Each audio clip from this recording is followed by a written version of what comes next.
மத்தேயு எழுதின சுவிசேஷம் அதிகாரம் 24.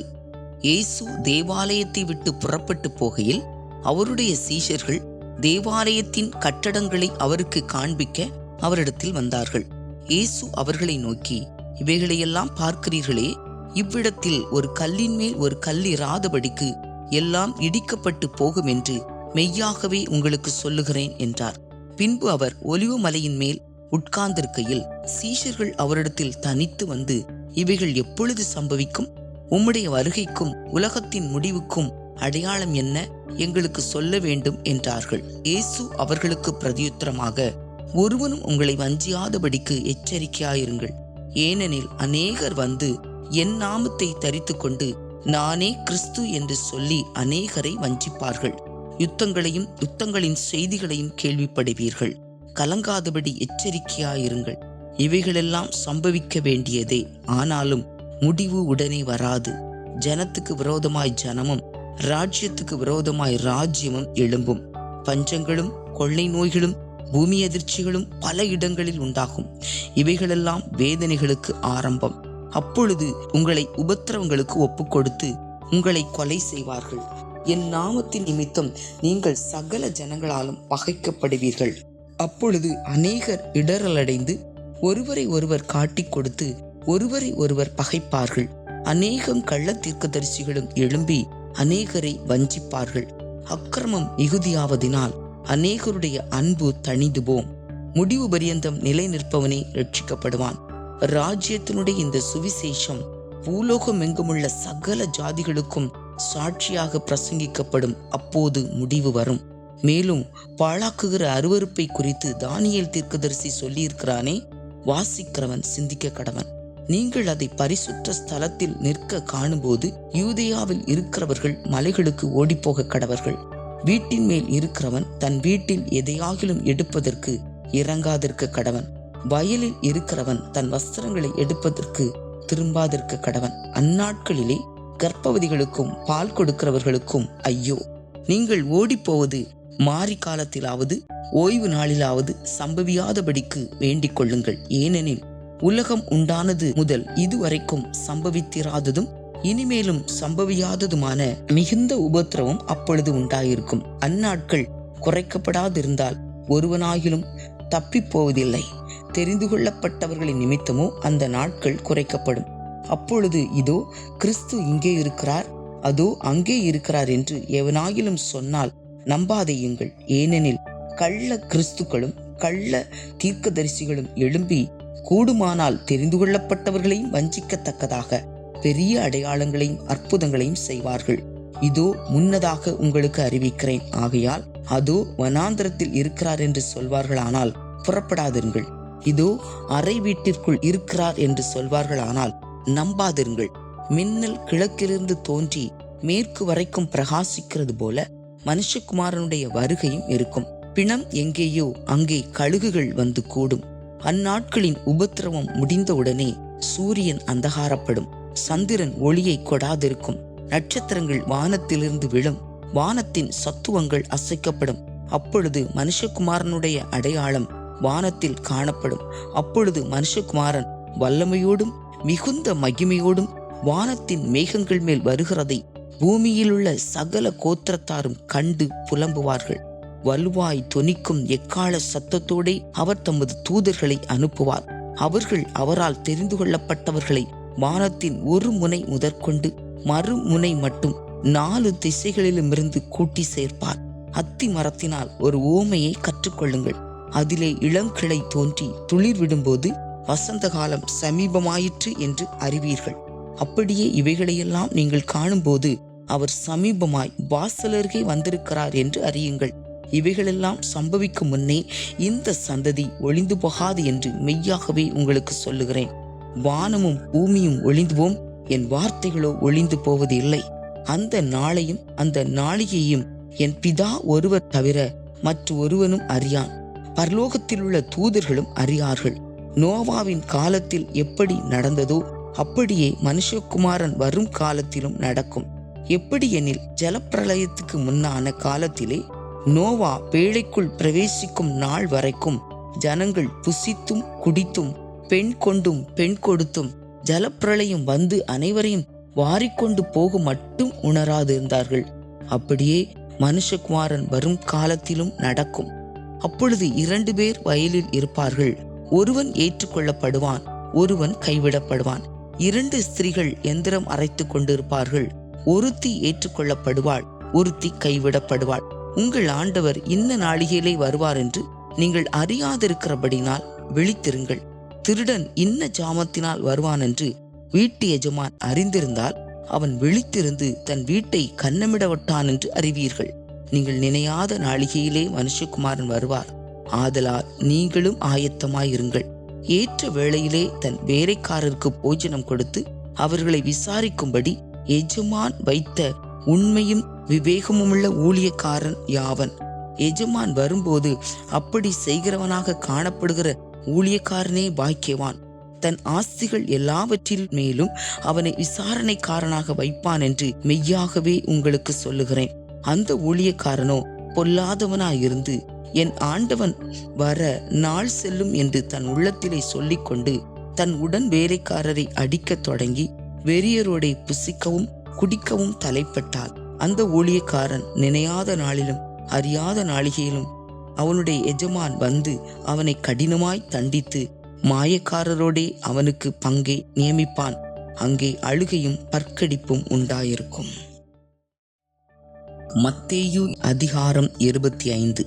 அப்பொழுது பரலோக ராஜ்யம் தங்கள் தீவட்டிகளை பிடித்து கொண்டு மணவாளனுக்கு எதிர்கொண்டு போய் புறப்பட்ட 10 கன்னிகைகளுக்கு ஒப்பாயிருக்கும். அவர்களில் 5 பேர் புத்தி உள்ளவர்கள், 5 பேர் புத்தி இல்லாதவர்களுமாயிருந்தார்கள். புத்தி இல்லாதவர்கள் தங்கள் தீவட்டிகளை எடுத்துக்கொண்டு போனார்கள், எண்ணெயையோ கூட கொண்டு போகவில்லை. புத்தி உள்ளவர்கள் தங்கள் தீவட்டிகளோடு கூட தங்கள் பாத்திரங்களில் எண்ணெயையும் கொண்டு போனார்கள். மணவாளன் வர தாமதித்த போது அவர்கள் எல்லாரும் நித்திரை மயக்கமடைந்து தூங்கிவிட்டார்கள். நடுராத்திரியிலே இதோ மணவாளன் வருகிறார், அவருக்கு எதிர்கொண்டு போக புறப்படுங்கள் என்கிற சத்தம் உண்டாயிற்று. அப்பொழுது அந்த கன்னிகைகள் எல்லாரும் எழுந்திருந்து தங்கள் தீவட்டிகளை ஆயத்தப்படுத்தினார்கள்.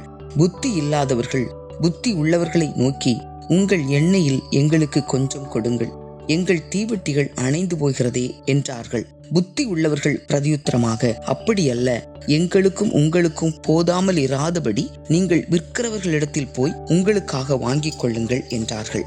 அப்படியே அவர்கள் வாங்க போன போது மணவாளன் வந்துவிட்டார். ஆயத்தமாய் இருந்தவர்கள் அவரோட கூட கல்யாண வீட்டிற்குள் பிரவேசித்தார்கள். கதவும் அடைக்கப்பட்டது. பின்பு மற்ற கன்னிகைகளும் வந்து, ஆண்டவரே, ஆண்டவரே, எங்களுக்கு திறக்க வேண்டும் என்றார்கள். அதற்கு அவர், உங்களை அறியேன் என்று மெய்யாகவே உங்களுக்கு சொல்லுகிறேன் என்றார்.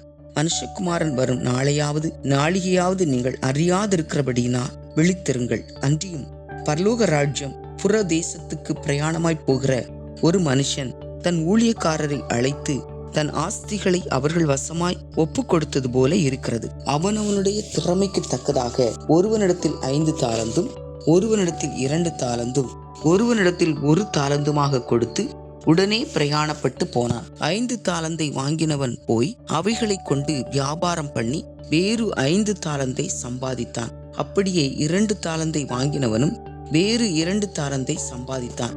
1 தாலந்தை வாங்கினவனோ போய் நிலத்தை தோண்டி தன் எஜமானுடைய பணத்தை புதைத்து வைத்தான். வெகு காலமான பின்பு அந்த ஊழியக்காரருடைய எஜமான் திரும்பி வந்து அவர்களிடத்தில் கணக்கு கேட்டான். அப்பொழுது 5 தாலந்தை வாங்கினவன் வேறு 5 தாலந்தை கொண்டு வந்து, ஆண்டவனே, 5 தாலந்தை என்னிடத்தில் ஒப்புவித்தீரே, அவைகளை கொண்டு இதோ வேறு 5 தாலந்தை சம்பாதித்தேன் என்றான். அவனுடைய எஜமான் அவனை நோக்கி, நல்லது, உத்தமமும் உண்மையுமுள்ள ஊழியக்காரனே, கொஞ்சத்திலே உண்மையாயிருந்தாய், அநேகத்தின் மேல் உன்னை அதிகாரியாக வைப்பேன், உன் எஜமானுடைய சந்தோஷத்திற்குள் பிரவேசி என்றான். 2 தாலந்தை வாங்கினவனும் வந்து, ஆண்டவனே, 2 தாலந்தை என்னிடத்தில் ஒப்புவித்தீரே, அவைகளை கொண்டு இதோ வேறு 2 தாலந்தை சம்பாதித்தேன் என்றான். அவனுடைய எஜமான் அவனை நோக்கி, நல்லது, உத்தமமும் உண்மையுமுள்ள ஊழியக்காரனே, கொஞ்சத்தில் உண்மையாயிருந்தாய், அநேகத்தில் மேல் உன்னை அதிகாரியாக வைப்பேன், உன் எஜமானுடைய சந்தோஷத்திற்குள் பிரவேசி என்றான். 1 தாலந்தை வாங்கினவன் வந்து, ஆண்டவனே, நீர் விதைக்காத இடத்தில் அறுக்கிறவரும் தெளிக்காத இடத்தில் சேர்க்கிறவருமான கடினமுள்ள மனுஷன் என்று அறிவேன். ஆகையால் நான் பயந்து போய் உமது தாலந்தை நிலத்தில் புதைத்து வைத்தேன், இதோ உம்முடையதை வாங்கிக் கொள்ளும் என்றான். அவனுடைய எஜமான் பிரதியுத்தரமாக, பொல்லாதவனும் சோம்பலுமான ஊழியக்காரனே, நான் விதைக்காத இடத்தில் அறுக்கிறவன் என்றும் தெளிக்காத இடத்தில் சேர்க்கிறவன் என்றும் அறிந்திருந்தாயே. அப்படியானால் நீ என் பணத்தை காசுக்காரர் வசத்தில் போட்டு வைக்க வேண்டியதாயிருந்தது. அப்பொழுது நான் வந்து என்னுடையதை வட்டியோடே வாங்கிக் கொள்வேனே என்று சொல்லி அவனிடத்தில் இருக்கிற தாலந்தை எடுத்து 10 தாலந்துள்ளவனுக்கு கொடுங்கள். உள்ளவன் எவனோ அவனுக்கு கொடுக்கப்படும், பரிபூரணமும் அடைவான். இல்லாதவனிடத்திலிருந்து உள்ளதும் எடுத்துக்கொள்ளப்படும். பிரயோஜனமற்ற ஊழியக்காரனாகிய இவனை புறம்பான இருளிலே தள்ளி போடுங்கள், அங்கே அழுகையும் பற்கடிப்பும் உண்டாயிருக்கும் என்றார். அன்றியும் மனுஷகுமாரன் தமது மகிமை பொருந்தினவராய் சகல பரிசுத்த தூதரோடும் கூட வரும்போது தமது மகிமையுள்ள சிங்காசனத்தின் மேல் வீற்றிருப்பார். அப்பொழுது சகல ஜனங்களும் அவருக்கு முன்பாக சேர்க்கப்படுவார்கள். மேய்ப்பனானவன் செம்மறியாடுகளையும் வெள்ளாடுகளையும் வெவ்வேறாக பிரிக்கிறது போல அவர்களை அவர் பிரித்து செம்மறியாடுகளை தமது வலது பக்கத்திலும் வெள்ளாடுகளை தமது இடது பக்கத்திலும் நிறுத்துவார். அப்பொழுது ராஜா தமது வலது பக்கத்தில் நிற்பவர்களை பார்த்து, வாருங்கள் என் பிதாவினால் ஆசீர்வதிக்கப்பட்டவர்களே, உலகம் உண்டானது முதல் உங்களுக்காக ஆயத்தம் பண்ணப்பட்டிருக்கிற ராஜ்யத்தை சுதந்திரித்துக் கொள்ளுங்கள். பசியாயிருந்தேன், எனக்கு போஜனம் கொடுத்தீர்கள். தாகமாயிருந்தேன், என் தாகத்தை தீர்த்தீர்கள். அந்நியனாயிருந்தேன், என்னை சேர்த்து கொண்டீர்கள். வஸ்திரமில்லாதிருந்தேன், எனக்கு வஸ்திரம் கொடுத்தீர்கள். வியாதியாயிருந்தேன், என்னை விசாரிக்க வந்தீர்கள். காவலில் இருந்தேன், என்னை பார்க்க வந்தீர்கள் என்பார். அப்பொழுது நீதிமான்கள் அவருக்கு பிரதியுத்தரமாக, ஆண்டவரே, நாங்கள் எப்பொழுது உம்மை பசியுள்ளவராக கண்டு உமக்கு போஜனம் கொடுத்தோம்? எப்பொழுது உம்மை தாகமுள்ளவராக கண்டு உம்முடைய தாகத்தை தீர்த்தோம்? எப்பொழுது உம்மை அந்நியர்களாக கண்டு உம்மை சேர்த்து கொண்டோம்? எப்பொழுது உம்மை வஸ்திரமில்லாதவராக கண்டு உமக்கு வஸ்திரம் கொடுத்தோம்? எப்பொழுது உம்மை வியாதி உள்ளவராகவும் காவலில் இருக்கிறவராகவும் கண்டு உம்மிடத்தில் வந்தோம் என்பார்கள். அதற்கு ராஜா பிரதியுத்தரமாக, மிகவும் சிறியவராகிய என் சகோதரரான இவர்களில் ஒருவனுக்கு நீங்கள் எதை செய்தீர்களோ அதை எனக்கே செய்தீர்கள் என்று மெய்யாகவே உங்களுக்கு சொல்லுகிறேன் என்பார். அப்பொழுது இடது பக்கத்தில் நிற்பவர்களை பார்த்து அவர், சபிக்கப்பட்டவர்களே, என்னை விட்டு பிசாசுக்காகவும் அவன் தூதர்களுக்காகவும் ஆயத்தம் பண்ணப்பட்டிருக்கிற நித்திய அக்கினியிலே போங்கள். பசியாயிருந்தேன், நீங்கள் எனக்கு போஜனம் கொடுக்கவில்லை. தாகமாயிருந்தேன், நீங்கள் என் தாகத்தை தீர்க்கவில்லை. அந்நியனாயிருந்தேன், நீங்கள் என்னை சேர்த்து கொள்ளவில்லை. வஸ்திரமில்லாதிருந்தேன், நீங்கள் எனக்கு வஸ்திரம் கொடுக்கவில்லை. வியாதி உள்ளவனாயும் காவலில் அடைக்கப்பட்டவனாயும் இருந்தேன், நீங்கள் என்னை விசாரிக்க வரவில்லை என்பார். அப்பொழுது அவர்களும் அவருக்கு பிரதியுத்தரமாக, ஆண்டவரே, உம்மை பசி உள்ளவராகவும் தாகமுள்ளவராகவும் அந்நியராகவும் வஸ்திரமில்லாதவராகவும் வியாதிப்பட்டவராகவும் காவலில் அடைக்கப்பட்டவராகவும் நாங்கள் எப்பொழுது கண்டு உமக்கு உதவி செய்யாதிருந்தோம் என்பார்கள். அப்பொழுது அவர் அவர்களுக்கு பிரதியுத்தரமாக, மிகவும் சிறியவர்களாகிய இவர்களில் ஒருவனுக்கு நீங்கள் எதை செய்யாதிருந்தீர்களோ அதை எனக்கே செய்யாதிருந்தீர்கள் என்று மெய்யாகவே உங்களுக்கு சொல்லுகிறேன் என்பார். அந்தப்படி இவர்கள் நித்திய ஆக்கினையை அடையவும் நீதிமான்களோ நித்திய ஜீவனை அடையவும் போவார்கள் என்றார். மத்தேயு அதிகாரம் 26. இயேசு இந்த வசனங்களையெல்லாம் சொல்லி முடித்த பின்பு அவர் தம்முடைய சீஷரை நோக்கி, 2 நாளைக்கு பின்பு பஸ்கா பண்டிகை வரும் என்று அறிவீர்கள். அப்பொழுது மனுஷகுமாரன் சிலுவையில் அறையப்படுவதற்கு ஒப்புக் கொடுக்கப்படுவார் என்றார். அப்பொழுது பிரதான ஆசாரியரும் வேதபாரகரும் ஜனத்தின் மூப்பரும் காய்பா எண்ணப்பட்ட பிரதான ஆசாரியனுடைய அரமனையிலே கூடி வந்து இயேசுவை தந்திரமாய் பிடித்து கொலை செய்யும்படி ஆலோசனை பண்ணினார்கள். ஆகிலும் ஜனங்களுக்குள்ளே கலகம் உண்டாகாதபடிக்கு பண்டிகையிலே அப்படி செய்யலாகாது என்றார்கள். இயேசு பெத்தானியாவில் குஷ்டரோகியா இருந்த சீமோன் வீட்டில் இருக்கையில் ஒரு ஸ்திரீ விலையேறப்பெற்ற பரிமள தைலமுள்ள வெள்ளைக்கல் பரணியை கொண்டு வந்து அவர் போஜன பந்தியில் இருக்கும்போது அந்த தைலத்தை அவர் சிரசின் மேல் ஊற்றினாள். அவருடைய சீஷர்கள் அதை கண்டு விசனமடைந்து, இந்த வீண் செலவு என்னத்திற்கு? இந்த தைலத்தை உயர்ந்த விலைக்கு விற்று தரித்திரருக்கு கொடுக்கலாமே என்றார்கள். இயேசு அதை அறிந்து அவர்களை நோக்கி, நீங்கள் இந்த ஸ்திரீயை ஏன் தொந்தரவு படுத்துகிறீர்கள்? என்னிடத்தில் நற்கிரியையை செய்திருக்கிறாள். தரித்திரர் எப்போதும் உங்களிடத்தில் இருக்கிறார்கள், நானோ எப்போதும் உங்களிடத்தில் இரேன். இவள் இந்த தைலத்தை என் சரீரத்தின் மேல் ஊற்றினது என்னை அடக்கம் பண்ணுவதற்கு எத்தனமான செய்கையாயிருக்கிறது. இந்த சுவிசேஷம் உலகத்தில் எங்கெங்கே பிரசங்கிக்கப்படுமோ அங்கங்கே இவளை நினைப்பதற்காக இவள் செய்ததும் சொல்லப்படும் என்று மெய்யாகவே உங்களுக்கு சொல்லுகிறேன் என்றார். அப்பொழுது 12 ஒருவனாகிய யூதாஸ்காரியோத்து என்பவன் பிரதான ஆசாரியரிடத்திற்கு போய், நான் அவரை உங்களுக்கு காட்டிக் கொடுக்கிறேன், நீங்கள் எனக்கு என்ன கொடுக்கிறீர்கள் என்றான். அவர்கள் அவனுக்கு 30 வெள்ளிக்காசை கொடுக்க உடன்பட்டார்கள். அது முதல் அவன் அவரை காட்டிக் கொடுப்பதற்கு சமயம் பார்த்து கொண்டிருந்தான். புளிப்பில்லாத அப்ப பண்டிகையின் முதல் நாளிலே சீஷர்கள் இயேசுவினிடத்தில் வந்து, பஸ்காவை புசிப்பதற்கு நாங்கள் எங்கே உமக்கு ஆயத்தம் பண்ண சித்தமாயிருக்கிறீர் என்று கேட்டார்கள். அதற்கு அவர், நீங்கள் நகரத்திலே இன்னானிடத்திற்கு போய், என் வேளை சமீபமாயிருக்கிறது, உன் வீட்டிலே என் சீஷரோடே கூட பஸ்காவை ஆசிரிப்பேன் என்று போதகர் சொல்லுகிறார் என்று அவனுக்கு சொல்லுங்கள் என்றார். இயேசு கற்பித்தபடி சீஷர்கள் போய் பஸ்காவை ஆயத்தம் பண்ணினார்கள். சாயங்காலமானபோது 12 கூட அவர் பந்தி இருந்தார்.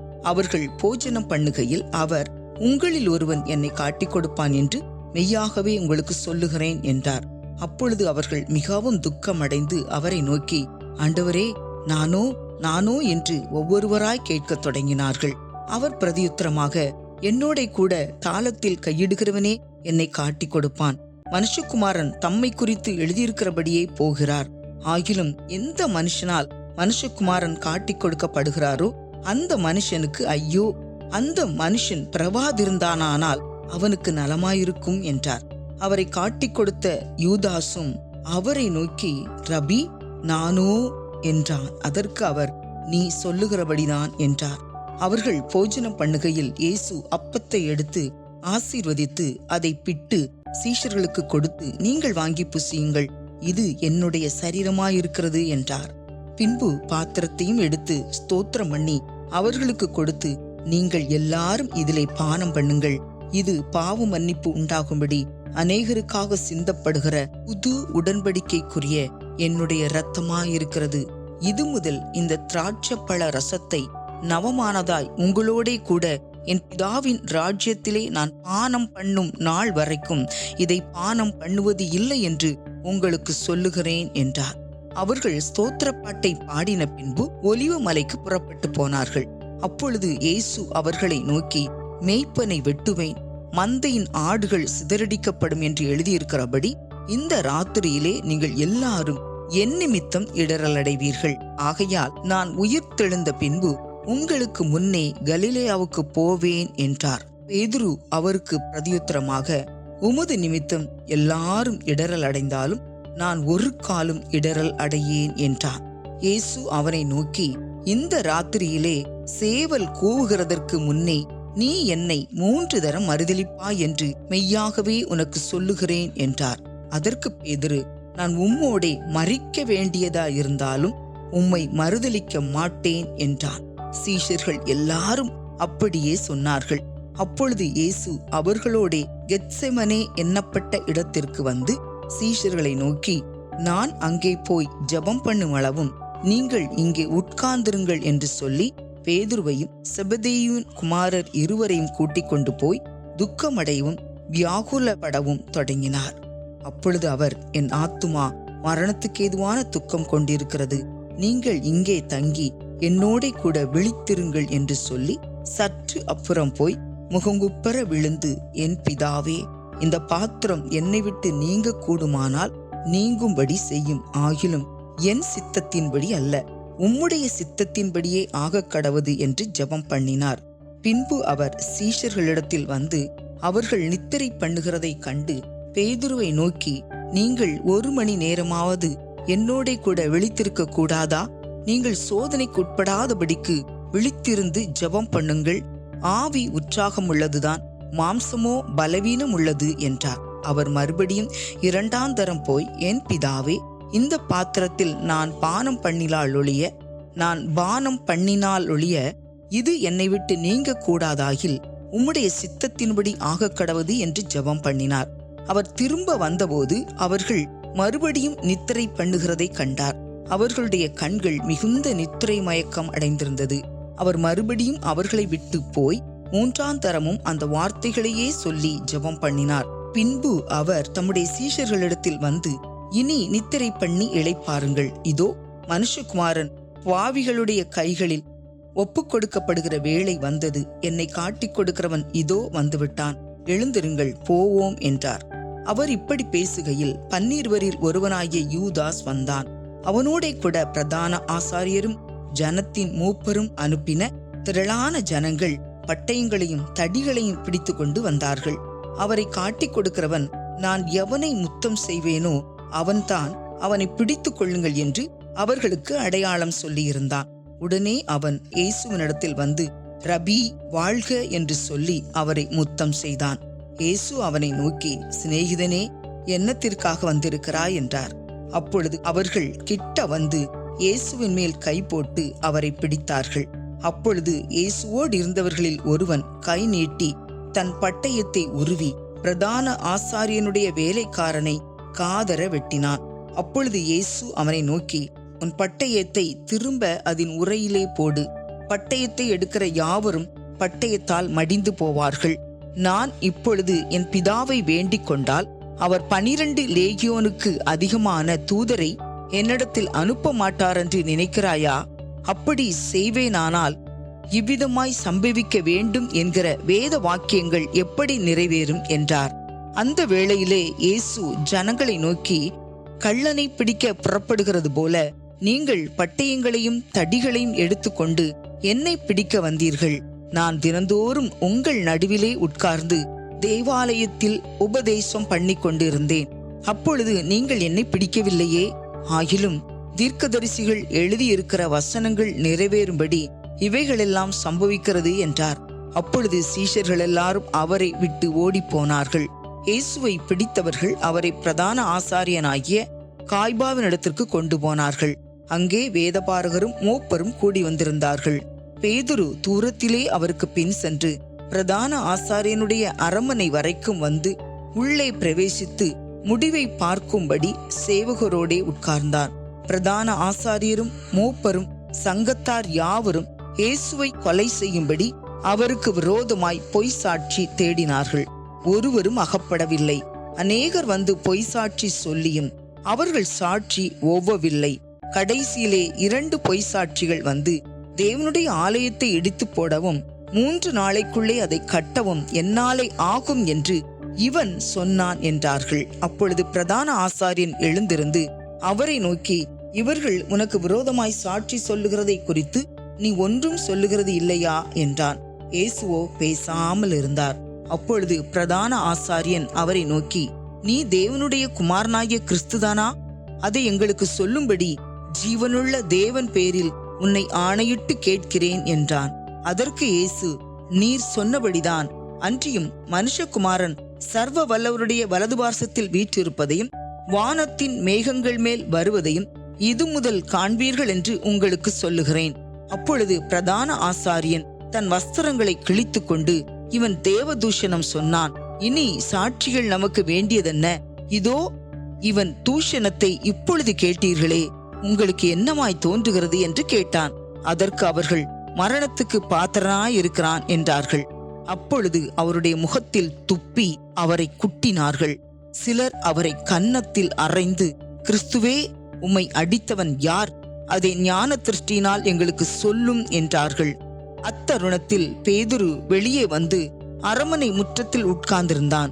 அப்பொழுது வேலைக்காரி ஒருத்தி அவனிடத்தில் வந்து, நீயும் கலிலேயனாகிய இயேசுவோடே கூட இருந்தாய் என்றாள். அதற்கு அவன், நீ சொல்லுகிறது எனக்கு தெரியாது என்று எல்லாருக்கும் முன்பாக மறுதலித்தான். அவன் வாசல் மண்டபத்திற்கு போன பொழுது வேறொருத்தி அவனை கண்டு, இவனும் நசரேயனாகிய இயேசுவோடே கூட இருந்தான் என்று அங்கே இருந்தவர்களுக்கு சொன்னான். அவனோ அந்த மனுஷனை நான் அறியேன் என்று ஆணையிட்டு மறுபடியும் மறுதலித்தான்.